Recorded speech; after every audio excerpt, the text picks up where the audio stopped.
बच्चों आज हम एक बहुत इंपॉर्टेंट टॉपिक डिस्कस करने जा रहे हैं फ्रैक्शंस से रिलेटेड, और फ्रैक्शंस को एलसीएम के तरीके से किस तरह से ऐड करना होता है। ये बहुत इंपॉर्टेंट टॉपिक है और ये ऑलमोस्ट हर क्लास में इससे रिलेटेड क्वेश्चंस आते हैं। मतलब डायरेक्टली इस तरह से नहीं पूछे जाते हैं, पर क्वेश्चंस में इनका यूज़ बहुत ज़्यादा होता है। चाहे आप मैट्रिक में हैं, एफएससी में हैं, वहाँ पर भी इनका अच्छा खासा इस्तेमाल है। लेकिन छोटी क्लासेस में भी ये पढ़ाया जाता है और छोटी क्लासेस में तो क्वेश्चन भी इस टाइप के आते हैं, ये हमें लिखे हुए हैं। अच्छा, अब आपने पहले तो समझना है कि फ्रैक्शंस क्या होती हैं, और उसके बाद मैंने बहुत से इस तरह के क्वेश्चंस करवाए हुए हैं और उन सब में कॉन्सेप्ट यूज़ होंगे।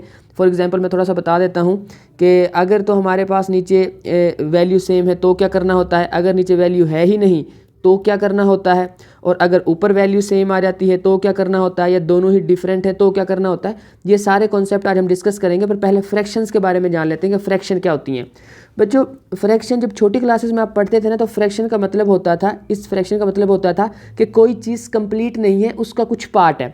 फॉर एग्जांपल जैसे ये दो चीज़ें हैं, यहाँ पे इस वाले सर्कल में हमने दो पार्ट किए हैं और इन दो पार्ट में से एक ये है एक ये है, तो जो कलर हुआ है वो एक पार्ट है किसका, टोटल दो का। ठीक है, तो जितने टोटल पार्ट्स होंगे, जैसे ये सारे टोटल 8 है, ठीक है, और उनमें से कलर कितने 4, तो ये 4/8 है। उसके अलावा ये सारे जो नीचे दिए हुए हैं, ये सारा एक था, इसके हमने दो पार्ट किए, एक ये वाला और एक ये वाला, और हर पार्ट 1/2, क्योंकि टोटल कितने थे 2, और उनमें से एक हमने कलर कर दिया है, तो ये 1/2। इस तरह से इसके 4 पार्ट थे, इसके 8 पार्ट थे, और उनमें से जितने कलर हुए, अगर मैं सिर्फ कलर की बात करूं यहाँ तक, तो ये 4/8 बनेगा। ठीक है, तो आपने ये चीज़ें जो है छोटी क्लास में पढ़ी थी, बट अब इस लेवल पर आपके लिए फ्रैक्शंस क्या होती हैं वो याद रखनी है। अगर तो हम इसको और इसको डिवाइड करवाते हैं, यहाँ पे 5 को और 30 को, तो 6 आंसर आता है, कंप्लीटली डिवाइड हो जाता है। इसी तरह से इसको 0 से 0 कैंसिल कर देते हैं, 5 1 5 और 5 2 10, 2 आंसर आ गया, और 5 5 25 होता है, ये कंप्लीट आंसर आ गए। तो इस वाले पॉइंट में, यहाँ पे इस वाले पॉइंट में कोई भी ऐसी जो है ना वो टर्म या वैल्यू नहीं थी जो कम्प्लीटली डिवाइड ना हुई हो, इसलिए यहाँ पे कोई फ्रैक्शन नहीं बनेगी। बट जब भी कोई एक वैल्यू दूसरी वैल्यू से कम्प्लीटली डिवाइड ना होना, तो फ्रैक्शन बनती है। ये अब आप लोगों के इस लेवल पर कॉन्सेप्ट होता है बड़ी क्लासेस में। 0 से 0 कैंसिल, पर 2 और 3 किसी टेबल पर डिवाइड नहीं होते हैं, तो ये चीज़ बच गई है, तो एक फ्रैक्शन है। इसी तरह से इन दोनों की 4 के टेबल पर अगर हम कटिंग कर दें तो 25 आएगा और 2 आएगा, और अब 25 और 2 किसी भी टेबल पर इनकी कटिंग नहीं होती है, इसलिए ये एक फ्रैक्शन है। सेम 25 और 20 दोनों 5 के टेबल पर जब कटिंग होगी तो 5/4 बचेगा। अब 5/4 फर्दर किसी भी उस पर डिवाइड नहीं होता है टेबल पर, तो इसीलिए ये क्या बच गई है, ये एक फ्रैक्शन है। और फ्रैक्शन को अगर आप कैलकुलेटर से सोल्व करेंगे ना, तो आपको यहाँ पे कुछ पॉइंट्स में आंसर मिल जाएगा। ठीक है, इस तरह से 1.25 करके शायद इसका आंसर आपके पास आ जाएगा। अब पॉइंट वाली चीज़ भी फ्रैक्शन में कन्वर्ट की जा सकती है, बट वो आज का टॉपिक नहीं है। आज हमने देखना है कि अगर दो वैल्यूज़ दी हुई हैं फ्रैक्शंस में, ठीक है, तो उनको कैसे प्लस माइनस करना है। अब देखते हैं जी कैसे करना होता है। सबसे पहले ना इनका एलसीएम लेना होता है। जैसे अब ये 2 है और ये 4 है, इन दोनों का अब हमने एलसीएम लेना है। एलसीएम लेने का तरीका वो वही है जो आप छोटी क्लासेस में सीख चुके हैं। इस तरह से 2 पर डिवाइड करेंगे, 2 1 2 2 to the 4 होता है, फिर 2 पर करेंगे तो हमारे पास यहाँ 1 और यहाँ भी 1, तो इन दोनों को मल्टीप्लाई कर देते थे। तो ये हमारे पास आ गया जी एलसीएम। एलसीएम कितना है 2 to the 4, यहाँ लिख लिया 4। अब यहाँ से आगे इंपॉर्टेंट कॉन्सेप्ट है, वो आपने ध्यान से समझ लेना है कि अगर तो एलसीएम हमारे पास आ जाता है उसके बाद क्या करना होता है। अब गौर से सुनना है आपने, जो ये वैल्यू होती है ना पहली टर्म के नीचे, इसको और एलसीएम को डिवाइड कराना होता है। ज़बानी करवा लें, छोटे वो हैं तो वैल्यूज़ हैं, तो अगर बड़ी वैल्यूज़ हैं तो आप इनको कैलकुलेटर पे डिवाइड कराएं। जैसे अब 2 to the 4 होता है, तो हमारे पास अगर मैं 4 को डिवाइड कराता हूँ, या ऐसे लिख लो कि 4 को डिवाइड कराता हूँ मैं 2 से, तो आंसर हमें 2 मिलता है। ठीक है, कैलकुलेटर पे आपको सब नहीं करना पड़ेगा, आपको डायरेक्ट आंसर 2 मिल जाएगा। जो आंसर मिलेगा ना उसको ऊपर वाली वैल्यू से मल्टीप्लाई करना है और फिर यहाँ पे लिखना है, जैसे 2 3 6। आगे यहाँ पे प्लस का साइन है तो प्लस का डालें, माइनस का साइन है तो माइनस का डालें, उससे कोई मसला नहीं है, वो तो आसान सी बात है। तो प्लस डाल दिया। अगले कॉन्सेप्ट में क्या करना है कि हमने 4 और इस 4 को डिवाइड कराना था। अब हमें पता 4 1 4 होता है, तो इसका मतलब है आंसर आएगा 1, और 1 को इस 5 से मल्टीप्लाई करा देना है। ठीक है, और 5 1 5 होता है, और 5 और 6 दोनों को ऐड करेंगे तो 11 बना, डिवाइड बाय 4। ठीक है, अब इस क्वेश्चन को कर लेते हैं, पर इसको माइनस करके देखते हैं। अब हमने पहले तो एलसीएम लेना है 2 और 3 का। 2 और 3 का जी एलसीएम लेते हैं, तो पहले 2 पे डिवाइड कराते हैं, इधर 3 बचता है, फिर 3 पे कराते हैं 1 1। ये बच्चों वाले क्वेश्चंस हैं, बट मैं ये करवा रहा हूँ क्योंकि मैं इसको बेस से करवाना चाह रहा हूँ, कोई भी चीज़ आपकी स्किप ना हो। तो अब इसमें देख लेते हैं जी, 1 मिनट में इरेज कर देता हूँ। अब हमारे पास इसका एलसीएम आया था जी 6। अब 6 रखते हैं नीचे, ये आ गया 6। और जब इसको इससे डिवाइड कराएंगे ना हम, यानी कि 6 को 2 से डिवाइड कराएंगे। अच्छा, ये अगर मैं आगे पीछे बोल रहा हूँ तो इसका मतलब हमेशा याद रखना एलसीएम को डिवाइड करवाना इससे, ठीक है। तो अब देखते हैं, नीचे वाली वैल्यू को नीचे वाली वैल्यू से डिवाइड कराना है तो 2 3 6 आता है। आंसर कितना आया 3। 3 को इस 25 से मल्टीप्लाई कराना है। ये जो मैं ये चीज़ लिख रहा हूँ ना, ये आपने नीट वाले क्वेश्चन में नहीं लिखनी होती है, रफ में आप लिख सकते हैं। तो जब 25 मल्टीप्लाई होगा 3 से तो आंसर आया जी 75। दरमियान में माइनस है, माइनस लिखें। अब ये 3 और ये 6 दोनों डिवाइड होंगे, 3 2 6। आंसर कितना आया 2। 2 को 4 से मल्टीप्लाई करना है जी, 8 आंसर आ गया हमारे पास, ये आ गया 8। अब 75 में से 8 को माइनस कर दें तो आपके पास आंसर आ जाएगा 6, और ये आ जाएगा आपके पास 67। ये आ गया हमारे पास आंसर। तो अब उससे आगे चलते हैं बच्चों। अगर हमारे पास चीज़ें यानी कि नीचे जो वैल्यू है वो सेम हो तो क्या करना होता है। देखें, ये भी 3 है और ये भी 3 है। अब क्या करना है। अच्छा, वैसे आपसे एक मेरा सिंपल सा क्वेश्चन है, बाकी सब क्वेश्चन में भी एक क्वेश्चन आपसे मैं करता रहूँगा जितने भी और क्वेश्चंस हैं, कि इन दोनों वैल्यूज़ में से बड़ी कौन सी है। और एंड पे मैं बताऊँगा कि कैसे फाइंड करना होता है। फ्रैक्शंस में 3 तरीके होते हैं कि कौन सी बड़ी वैल्यू है, कौन सी छोटी वैल्यू है। एंड पे मैं बताऊँगा, तो लेक्चर एंड तक देखिएगा। फिलहाल के लिए हम इन दोनों को माइनस करते हैं बच्चों। जब नीचे वैल्यू सेम होती है ना तो उनका एलसीएम वही आता है, ऐसे 3। और फिर कॉन्सेप्ट चाहे वो वाला चेक भी कर लें आप, वो 3 बनता 3 ही बनेगा। आप एक चीज़ याद रख लें कि जब नीचे वैल्यू सेम है ना, ऊपर वाली ऐसे ही लिख देनी है आपने, क्योंकि नीचे जब इनको डिवाइड कराएंगे तो 1 आंसर आएगा। 1 को किसी भी चीज़ से मल्टीप्लाई करो सेम रहता है। तो 20 में से 10 को माइनस करते हैं तो हमारे पास 10/3 आंसर आ जाता है। नीचे वाली वैल्यू देखें, दोनों 4 है, एलसीएम भी हमारे पास 4 ही आना है। जब 4 एलसीएम आएगा, नीचे वैल्यू सेम है दोनों की, दोनों 4 थी, एलसीएम भी 4 है, तो बस ऊपर वाली उठा के ऐसे लिख दें। ये 15 आ गया, ये 11 आ गया, दोनों को ऐड करेंगे तो भाई आएगा 26 और डिवाइड बाय 4। इनका अगर आपने आगे सोल्यूशन निकालना है फर्दर तो इनको 13/2 कर लें, क्योंकि 2 के टेबल पे इनकी कटिंग होती है। अच्छा जी, आगे चलते हैं। अब इन दोनों को अगर गौर से देखें ना, 15 जो है ना वो 60, अगर 15 के टेबल को आप पढ़ें तो 15 30 45 60 तो आता है 15 के टेबल में 60। तो जो किसी के टेबल में आता है ना उसमें से बड़ी वाली वैल्यू एलसीएम होती है। अगर आपने ऐसे याद नहीं रखना है तो आप इसका ऐसे एलसीएम निकाल सकते हैं, उससे एलसीएम आ जाएगा, बेफिक्र रहें आप, और वो ठीक आएगा, 60 ही आएगा। वैसे इसका एलसीएम 60 आप फाइंड कर लीजिएगा। तो यहाँ पे आ जाएगा 60। जब 60 को 60 से डिवाइड कराएंगे तो आंसर आएगा 1। 1 को ऊपर 49 से मल्टीप्लाई कराना था तो 49 ही आ जाएगा, दरमियान में माइनस का साइन है, ठीक है। अब उसके अलावा देखते हैं, 15 4 60 होता है, तो आंसर आया हमारे पास 4, और 4 को ऊपर वाली वैल्यू से मल्टीप्लाई कराना है, 4 बनता 4 आ जाएगा ऐसे। अब हमने क्या करना, अच्छा ये जो चीज़ें मैं दोबारा बता रहा हूँ कि आपने यहाँ पे नहीं लिखनी है, रफ में लिख सकते हैं। ये मैं समझा रहा हूँ तो मैं लिख रहा हूँ, आप इसको माइंड में कैलकुलेट करेंगे, ठीक है। अब 49 में से 4 को माइनस करते हैं तो बच्चों आंसर आता है जी 45 डिवाइड बाई 60।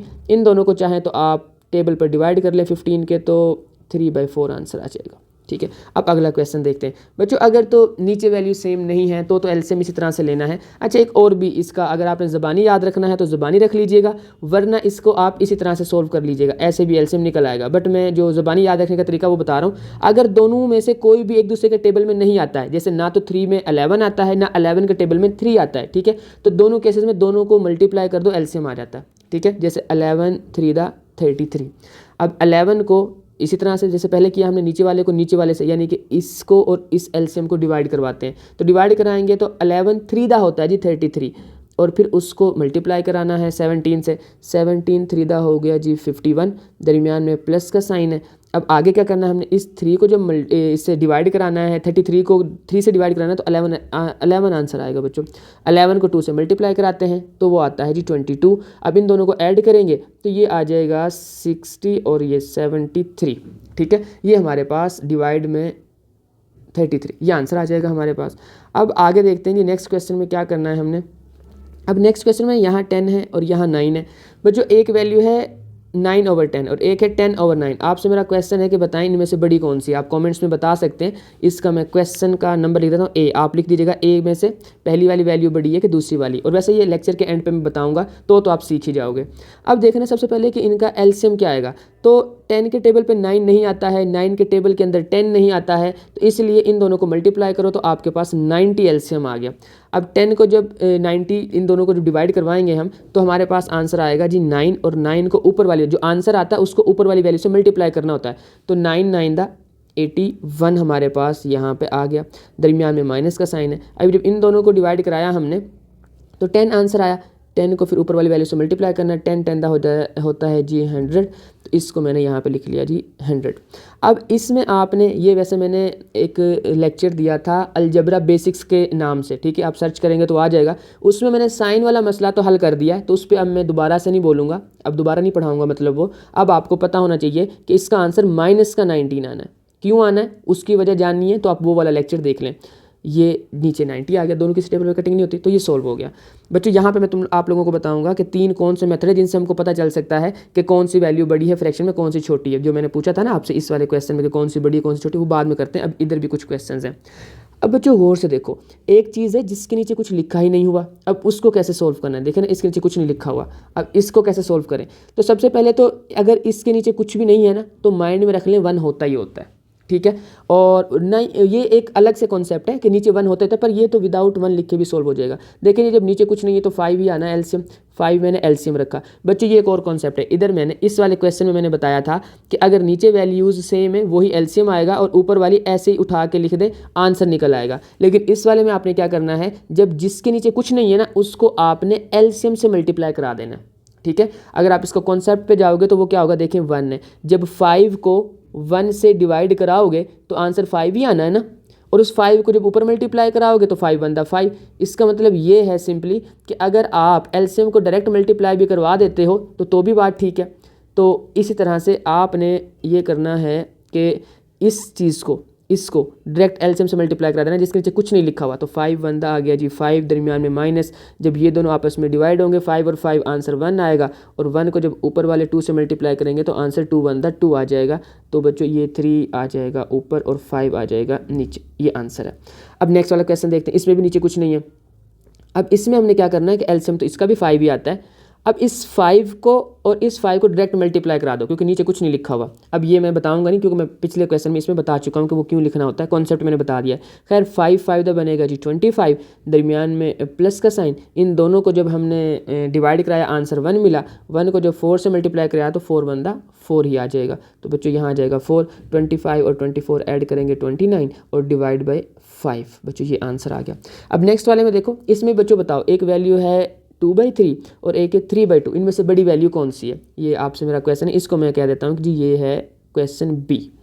अच्छा, अब इसमें सबसे पहले तो देख लेते हैं कि एलसीएम क्या बनेगा। तो एलसीएम इन दोनों को मल्टीप्लाई करना है, क्योंकि दोनों एक दूसरे के टेबल में नहीं जाते हैं, तो दोनों को मल्टीप्लाई किया, 3 2 6 आया। फिर 3 को 6 से क्या कराना जी, डिवाइड कर, 6 को 3 से डिवाइड कराना है, 2 आंसर आएगा, और 2 को ऊपर वाले से मल्टीप्लाई कराएंगे तो 2 2 जी 4 आ जाएगा।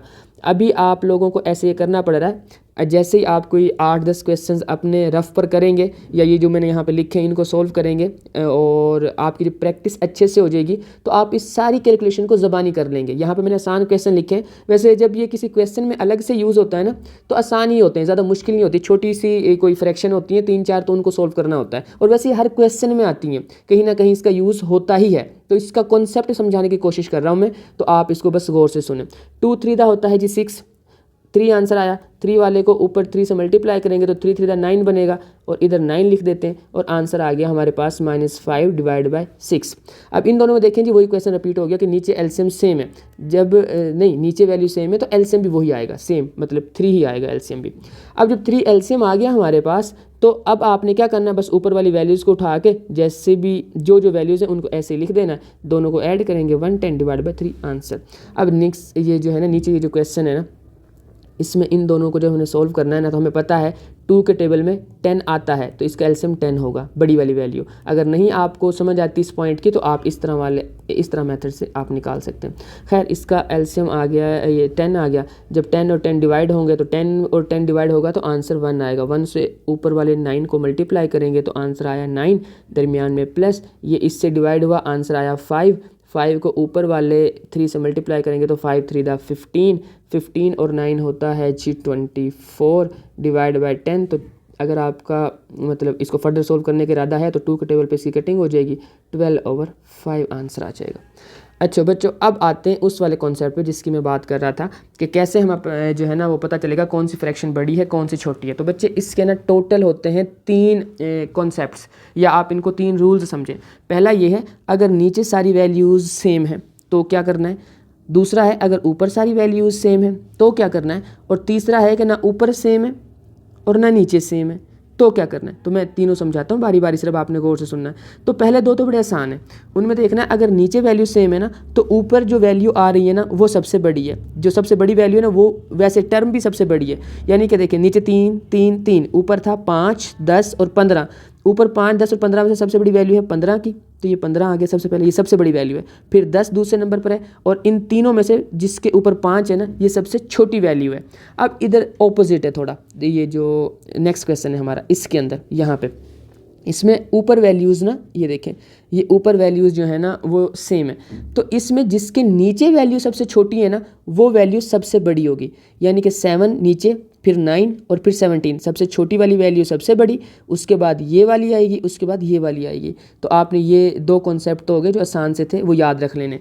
अब थर्ड वाला देखें गौर से कि इसमें तो ना तो ऊपर कोई वैल्यू सेम है और ना तो कोई नीचे वैल्यू सेम है। ये तो टोटली आप कह लें कि डिफरेंट वैल्यूज़ हैं। एक में तो नीचे कुछ है ही नहीं, वैसे 1 होता है मैंने बताया था, बट चलें हम इसको अकेला 4 से ही देखेंगे कैसे सोल्व करना है।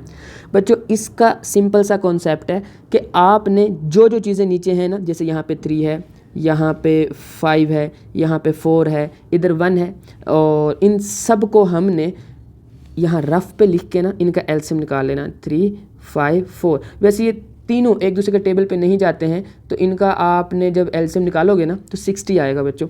अब इस 60 एलसीएम से सोल्व करते हैं इनको।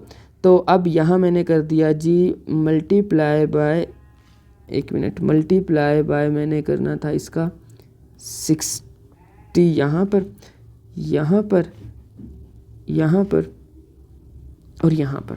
अब इनको सोल्व कर लेते हैं। अच्छा इसका ना जो एलसीएम होता है, वैसे जब फ्रैक्शंस की बात की जाएगी ना, जब एलसीएम होता है ना उसका काम ये होता है कि वो कटिंग करके नीचे वाली जो वैल्यू है उसको ख़त्म कर दे। जैसे अब देखना 3 2 द 6 0 7 ऐसे ही आ गया, 5 1 द 5 और 5 2 द 10, इसमें 4 1 द 4 और 4 5 द 20।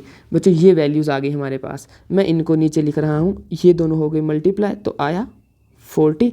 जब ये दोनों मल्टीप्लाई हुए तो ये आएगा जी 48, और जब ये दोनों मल्टीप्लाई हुए तो ये आएगा 135। ठीक है ना। अच्छा इसको यहाँ से फ़िलहाल हटा देते हैं। अच्छा, और जब ये दोनों मल्टीप्लाई हुए तो ये आएगा 240। अब इनको मैं यहाँ पर नीचे लिख रहा हूँ। तो इनमें से आपने, अब तो वैल्यू आसान हो गई ना, अब आपको पता चल जाएगा इजीली कटिंग होने के बाद कि कौन सी वैल्यू सबसे बड़ी है कौन सी छोटी है, और थर्ड नंबर पे कौन से, फोर्थ नंबर पे। तो देखें 240 सबसे बड़ी वैल्यू थी ऐसे। अच्छा ये साइन ना बच्चों ये मैंने पहले भी यूज़ कर दिया, बताया नहीं है, मैं बता देता हूँ। जिस तरफ ये वाली साइड है ना ये, ठीक है, ये देखें 2 साइड हैं, जिस तरफ ये बड़ी है किससे, जो इस तरफ लिखी होगी उससे। तो ये इस साइन का मतलब है। इसको ऐसे भी पढ़ते हैं, जैसे मैं अभी एक और वैल्यू लिखता हूँ। सेकंड नंबर पे हमारे पास यहाँ पे आना है 135। इसको पढ़ने का तरीका ये होता है कि 240 इज़ ग्रेटर देन 135, या आपने दूसरी तरह पढ़ना तो आप पढ़ लें कि 135 इज़ स्मॉलर देन 240। दोनों मेथड ठीक है। खैर हमारे पास दूसरे नंबर पर जो बड़ी वैल्यू थी वो 135 थी, थर्ड नंबर पर आएगी 48, और जो है लास्ट पर ये सबसे छोटी वैल्यू इन चारों में से वो 40 थी। तो बच्चों ये हो गए 3 मेथड। पहला, अगर नीचे वैल्यू सेम है, ऊपर जो बड़ा है वो सबसे बड़ी वैल्यू। अगर ऊपर वैल्यू सेम है तो नीचे जो सबसे छोटा है वो सबसे बड़ी वैल्यू। और अगर आपने डिफरेंट फ्रैक्शन से डील करना है जिसमें ना ऊपर कुछ वैल्यू सेम है ना नीचे कुछ वैल्यू सेम है, तो उनमें ये रूल है कि उनको एलसीएम से मल्टीप्लाई करो, कटिंग करो, जिसका आंसर सबसे बड़ा आएगा वो सबसे बड़ी वैल्यू, उसके बाद उससे छोटी और उससे छोटी। और वैसे जो ऊपर वाले क्वेश्चन है, अगर इनका रूल आपके माइंड में नहीं आता है, आप कंफ्यूज होते हैं, तो इनको भी एलसीएम वाले मेथड से सोल्व कर सकते हैं। तो बच्चों मुझे उम्मीद है कि आपको आज का लेक्चर पसंद आया होगा। अगर आपको ये वीडियो अच्छी लगी है तो अपने उन दोस्तों के साथ ज़रूर शेयर कीजिएगा जिनको फ्रैक्शंस और एलसीएम वाले क्वेश्चंस को सोल्व करने में मसला होता है। और अगर इस तरह के और लेक्चर्स आपने देखने हैं तो चैनल को सब्सक्राइब करके बेल आइकन को भी प्रेस कर सकते हैं आप।